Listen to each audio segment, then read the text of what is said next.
incessamment, nous sommes en train de partager autour de cette présentation de Christ dans le livre de Jean. Et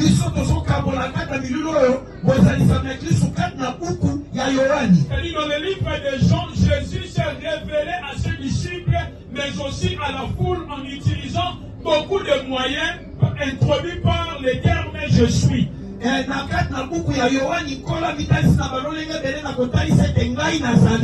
part, il a dit je suis le bon berger. Quelque part, il a dit je suis la résurrection et la vie. Quelque part, il a encore dit que je suis le pain de vie. Donc dans le livre de Jean, nous pouvons voir ces titres ou encore ces termes je suis accompagné plusieurs qualifications de Christ. Et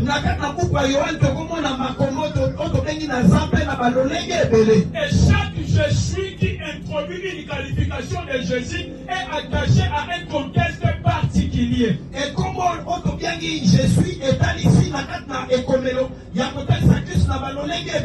cela révèle aussi des vérités particulières. Quand il a dit que je suis le pain de vie, cela cache une pensée. C'est aussi pareil lorsqu'il dit que je suis le seul et mon père est le vigneron. Cela cache aussi une pensée. Et nous devons d'abord noter ceci. Jésus s'est présenté en utilisant le mot ou encore la phrase je suis dans le livre de Jean. Et comme nous l'avons dit que chaque je suis est attaché à un contexte. Lorsqu'il a par exemple dit que je suis le pain de vie, cela était attaché au miracle de la multiplication de pain. Par exemple, lorsqu'il a dit que je suis la résurrection et la vie, cela était attaché à la mort de Lazare. Et lorsqu'il a dit que je suis la porte et le bon berger, cela était attaché à un miracle qu'il avait produit. Miracle, je crois, de la guérison de l'aveugle né. Mais lorsqu'il dit que je suis le simple et mon père est le vigneron, cela se place aussi dans un contexte particulier. Cette qualification, nous les retrouvons dans la partie du livre de Jean que les théologiens appellent le livre ou l'évangile de la gloire. Qu'est-ce qui se passe en fait dans cette partie? Dans cette partie, nous voyons Jésus être dans un cadre restreint. Jésus n'est pas devant la foule. Mais Jésus est avec ses disciples. Cela commence à partir du 13e chapitre. À partir du 13e chapitre, appelé le livre de la gloire, Jésus s'est un peu retiré de la foule. Si autrefois il pouvait parler devant la foule, s'il s'est révélé comme le bon berger devant la foule, devant les pharisiens, s'il s'est révélé comme la porte devant la foule ou les pharisiens, s'il s'est révélé comme le pain de vie devant la foule, il s'est révélé comme le simple uniquement à ceux qui avaient crié en lui. Il s'est révélé comme le simple uniquement à ceux qui le suivaient. La particularité du livre de gloire pour cette portion dans laquelle nous trouvons Jésus être uniquement avec ses disciples. La particularité de cette partie, c'est que nous voyons là-bas Jésus enseigner des choses importantes concernant le royaume. royaume à ses disciples.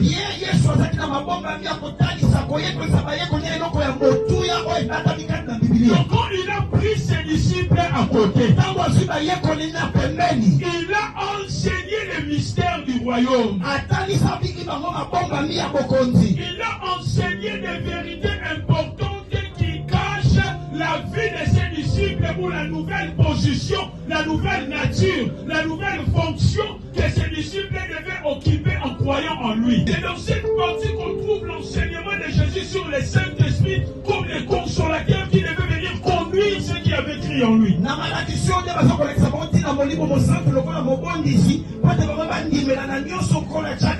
C'est aussi dans cette partie qu'il s'est révélé comme le chef. Alors Jésus dit qu'il est le chef. C'est aussi dans cette partie qu'il s'est révélé comme le chef. Alors Jésus dit qu'il est le chef. Jésus se révèle comme le chef. Quand il dit qu'il est le chef, Jésus nous emmène dans un arbre particulier. L'arbre qu'on appelle la vigne. Et il nous emmène dans la particularité de cet arbre pour une raison précise.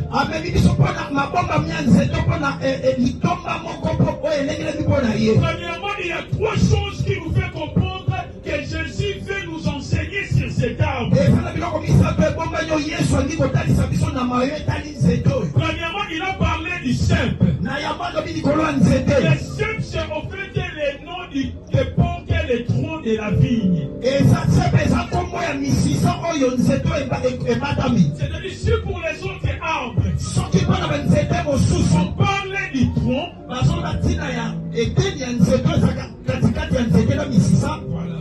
On parle du tronc pour les autres arbres, pour la vigne, on parle du cep. C'est-à-dire, le cep, c'est le nom du tronc de la vigne. Et le sarment, c'est le nom des membres de la vigne. Et il nous montre aussi qu'il s'agit bien de la vigne parce qu'il appelle le Père le vigneron. Voilà. Et si nous regardons dans la Bible, nous verrons que le livre d'Ésaïe présente Israël comme la vigne de l'Éternel.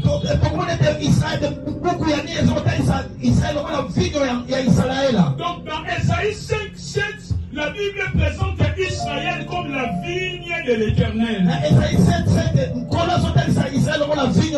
Donc par là nous comprenons ceci. C'est que le peuple de Dieu est aussi vu comme une vigne. Et quand Dieu parlait d'Israël comme sa vigne, donc Israël comme la vigne, Israël était appelé à porter des fruits.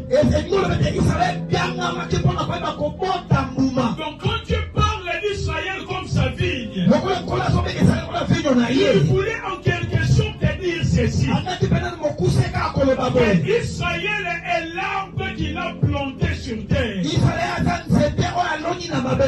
Israël est le peuple qu'il a planté au milieu des nations comme un arbre. Pour que Israël porte des fruits. En d'autres termes encore, quand il appelle Israël sa vigne, il voulait en quelque sorte dire ceci. Israël est le peuple qu'il a établi sur terre comme un arbre. Pour qu'au travers d'Israël, Dieu manifeste tout ce qui est à lui. De même que l'arbre manifeste les propriétés de la sève au travers de ses fruits. De même que Israël comme la vigne était appelé à manifester des choses de Dieu devant les autres nations.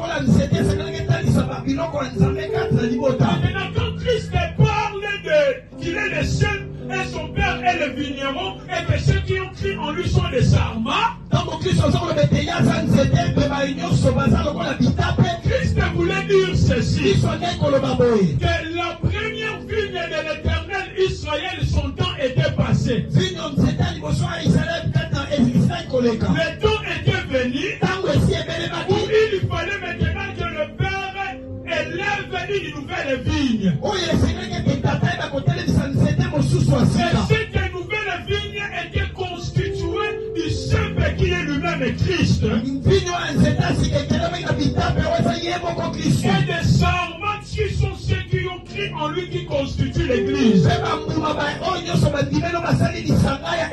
C'est-à-dire en cette dispensation où nous sommes, l'Église est la vigne de Dieu. L'Église étant la vigne de Dieu, l'Église a Christ comme le cep. L'Éternel, l'Église est constituée de Christ comme le cep.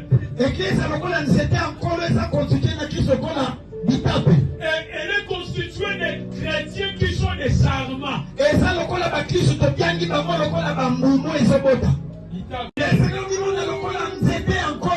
par quoi que l'humanité doit voir le fruit de Dieu. C'est par quoi que l'humanité doit voir tout ce qui vient de Dieu. Nous allons bien l'éclairer au fur et à mesure que nous allons avancer de notre descente. C'est ce qui attire encore plus le bien de Dieu. L'Église étant la vigne de Dieu, l'Église a Christ comme le cep. L'Éternel, l'Église est constituée de Christ comme le cep. Elle est constituée de chrétiens qui sont des sarmats. C'est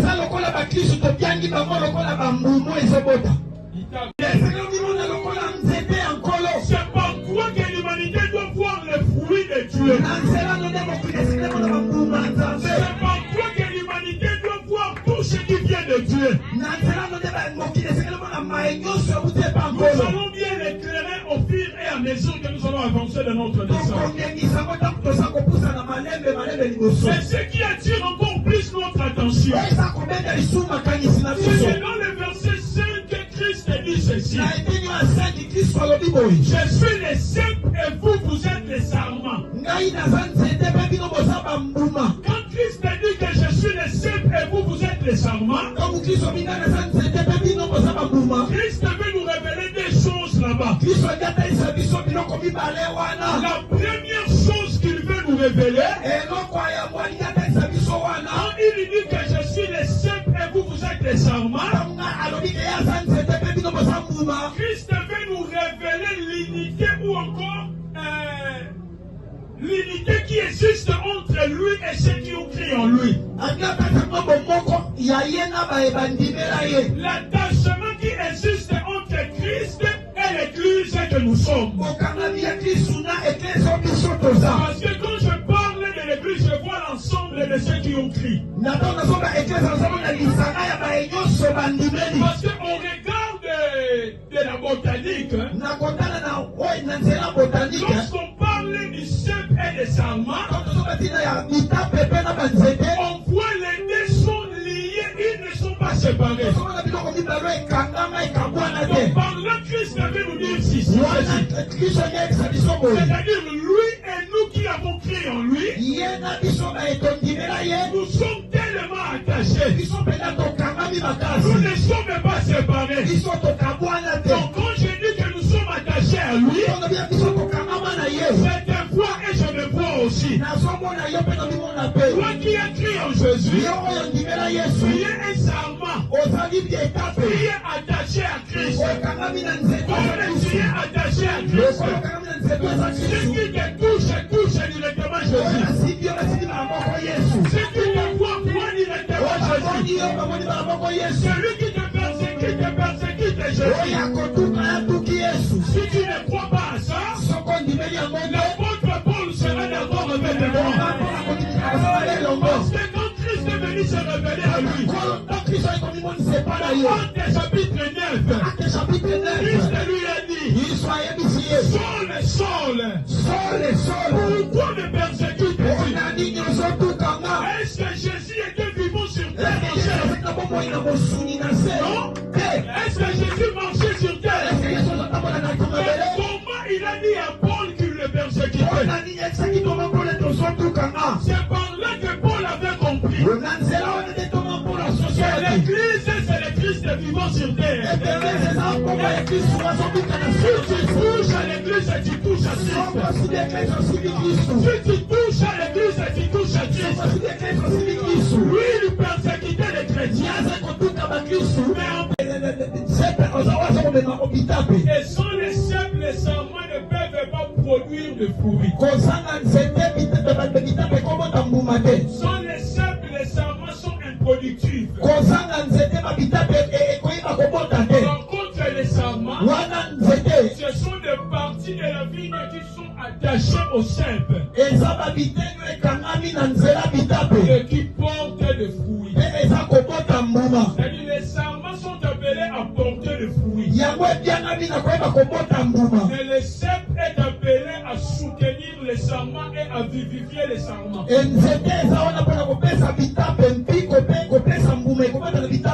aujourd'hui, quand les gens se parlent du cèpe, il s'agit de Jésus lui-même. Et quand je parle des serments, il s'agit de toi et moi. Quand nous disons que c'est le cèpe qui porte les serments, toi et moi, c'est aussi Christ qui nous porte. Nous sommes appelés à produire des fruits. Mais nous serons à mesure de produire des fruits si seulement nous sommes attachés au cèpe qui est Christ.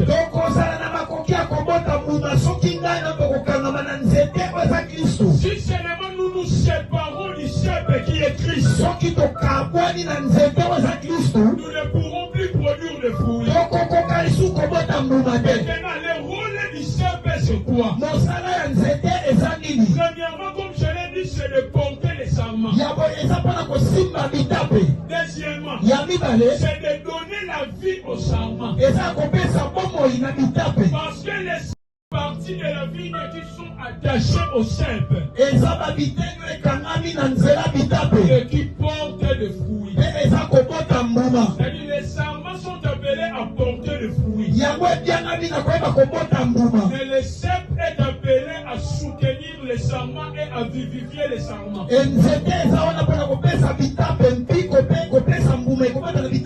aujourd'hui, quand les gens se parlent du cèpe, il s'agit de Jésus lui-même. Et quand je parle des serments, il s'agit de toi et moi. Et quand nous disons que c'est le cèpe qui porte les serments, toi et moi, c'est aussi Christ qui nous porte. Nous sommes appelés à produire des fruits. Mais nous serons à mesure de produire des fruits si seulement nous sommes attachés au cèpe qui est Christ.